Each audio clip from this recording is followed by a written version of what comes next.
प्रधानमंत्री जी के बयान सामने खुल करके आए 5 राज्यों के संदर्भ में महिलाओं का, और दूसरी तरफ भारतीय जनता पार्टी पूरी एनडीए आज आक्रोश मार्च के नाम पर जो दिखावा करने की कोशिश की, वह भी आपके सामने है। एनडीए में फूट दिखा, वह भी दिखाया सामने आपका है। लेसी सिंह रूस के चले गए, यह भी आपके सामने है। कोऑर्डिनेशन का अभाव दिखा, जिनका बहनों को बुलाया गया बैठक के नाम पर आक्रोश मार्च में, कोई तेजस्वी जी के नारे लगा रहे थे, कोई कह रहा था कि नीतीश जी को पुनः मुख्यमंत्री बनाने के लिए आए, कोई बड़ा बैठक के लिए आए। लेकिन ये जरूरत कैसे आ रही? जिस बिल को, जिस महिला आरक्षण बिल को पूरे विपक्ष ने मिलकर करके लोकसभा और राज्यसभा 2023 में पारित कर दिया, पास हो गया, उसकी अधिसूचना जारी 16 तारीख को हुआ। राष्ट्रपति की मंजूरी मिलने के बाद भी वो ठंडे बसते हुए था। तो महिला के प्रति प्रेम कितना है भारतीय जनता पार्टी का, यह दिखाने के बताने की जरूरत नहीं है। राष्ट्रीय जनता दल सबसे अधिक महिलाओं का प्रतिनिधित्व देने में बिहार में आगे है।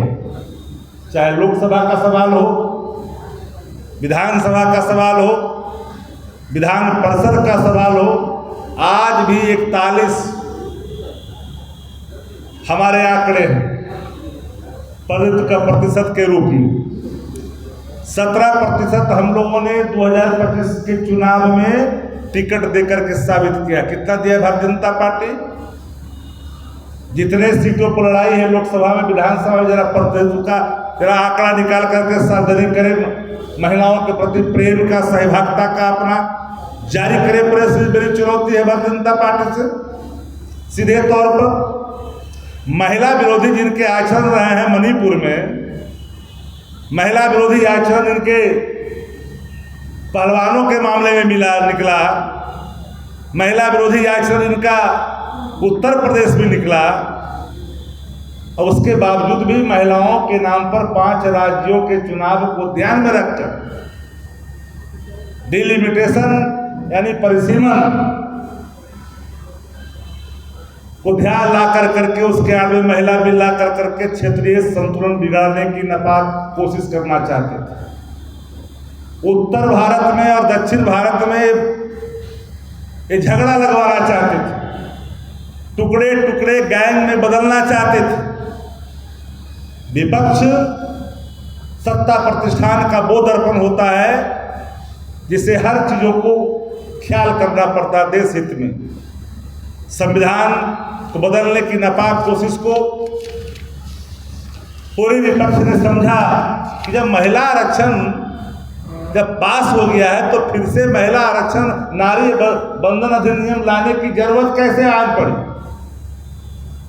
जो हमारे वर्तमान में लोकसभा की जो स्थिति है उसमें आपको देने में क्या दिक्कत हो रही थी?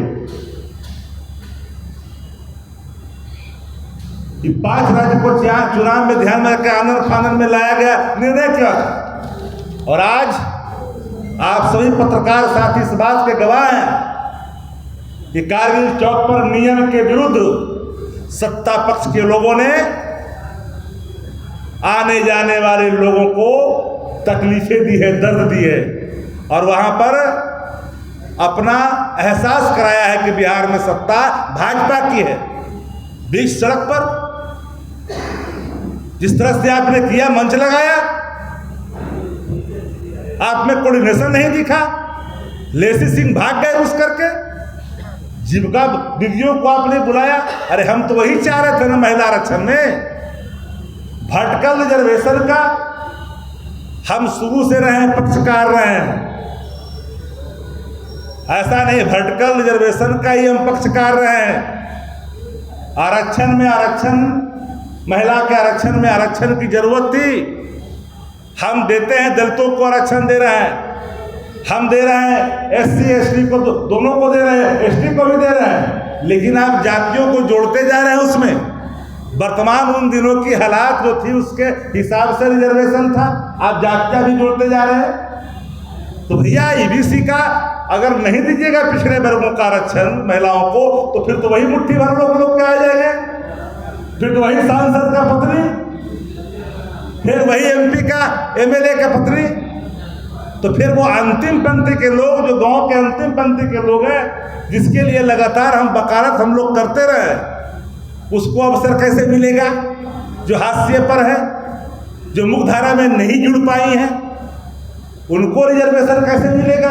उसका इंतजाम करने के लिए हम लोगों ने वर्टिकल रिजर्वेशन की बात की है शुरू से ही, कि रिजर्वेशन के अंदर रिजर्वेशन होनी चाहिए। क्यों? भारतीय जनता पार्टी का मंशा महिला रिजर्वेशन पर पूरी तौर से जो है एकदम बेनकाब हो गई है।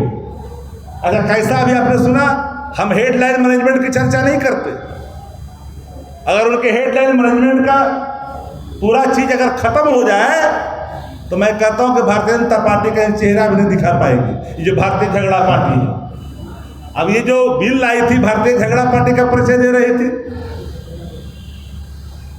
अब समानुपाती की चर्चा प्रधानमंत्री, पर हमको तो गृह मंत्री जी के बयान पर भी भीतर से लगा, क्या आप जितने हमारे पत्रकार साथी यहाँ हैं, कोई न कोई तो गांव से आते होंगे। गांव में जाइएगा, ये बिंद टोला है, ये ठाकुर टोला है, ये हरिजन टोला है, ये यादव टोली है, ये फलना टोला है कि नहीं है? लेकिन गृह मंत्री जी क्या कहते हैं कि घर का जाति नहीं होता, यहाँ टोला में जाति है, आपको घरे में जाति नहीं दिख रहा है। बोले हैं कि नहीं बोले पार्लियामेंट के अंदर?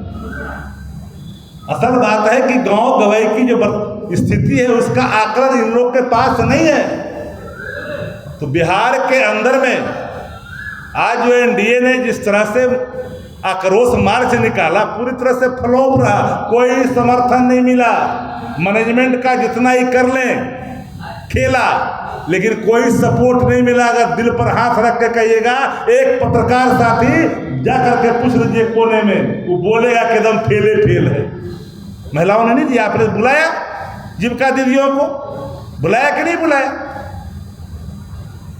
पूरे तौर पर पूरा मुख्यमंत्री से लेकर के सारा मंत्री, सारा दल एक जगह होने के बावजूद भी अगर महिला आप नहीं जुटा पाए, महिलाओं का आप सशक्त एक वहां पर जमकड़ा नहीं लगा पाए, आधा तो समझ ही नहीं पा रहे थे किस लिए बुलाया गया है। बार बार मैं कह रहा हूं बात को, राष्ट्रीय जनता दल महिलाओं के उत्थान के लिए अंतिम 30 वर्षों में अंतिम अगर कोई महिला केंद्रीय मंत्री के रूप में रहे तो कांति देवी रहे, कांति सिंह रहे। तो बताए भारतीय जनता पार्टी जदयू के लोग एकाक सांसद, एकाक मंत्री केंद्र में बनाए हैं अटल जी से लेकर के आज तक। मेरी चुनौती है, बताए तो बनाए हैं क्या एक महिला को?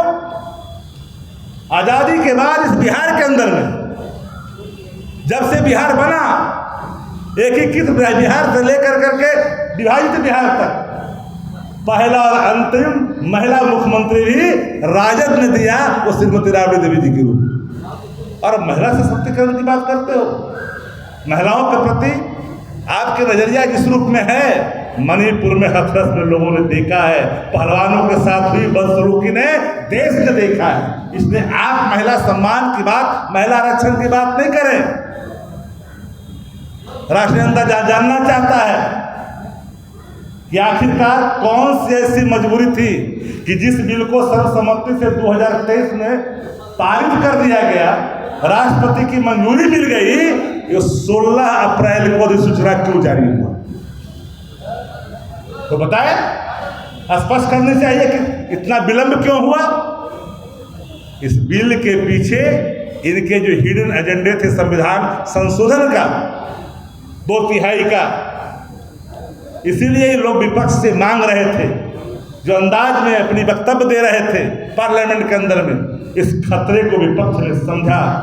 विपक्ष की नैतिक जिम्मेदारी देश की एकता और अखंडता को बहाल रखना भी है। सवालें सत्ता प्रतिष्ठान से होती है, सवालें विपक्ष से सिर्फ विपक्ष का दायित्व सत्ता प्रतिष्ठान की नाकामियों को आम जन के बीच में रखना होता है। और महिला रिजर्वेशन के नाम पर ही 5 राज्य को चुनाव को ध्यान में रख करके किया गया फैसला। ये माफ करिएगा, महिलाएं इस बार भारतीय जनता पार्टी को अब महिला को हटाने के लिए महिला से निवेदन कर रहे हैं। ममता दीदी महिला है कि नहीं है बंगाल में मुख्यमंत्री? अब महिला को हटाने के लिए प्रधानमंत्री महिला से अपील कर रहे हैं। महिला पर कितना असर पड़ेगा भैया? जो आपका मुख्यमंत्री नाम नहीं लेना चाहते हैं, आप शब्द बोलता है और उस शब्द को महिला सहन करेगी। असम के मुख्यमंत्री ने क्या कहा? उतनी हल्की उतनी भद्दी टिप्पणी लोकतंत्र में कोई उस उच्च पद पर बैठा व्यक्ति नहीं कर सकता है।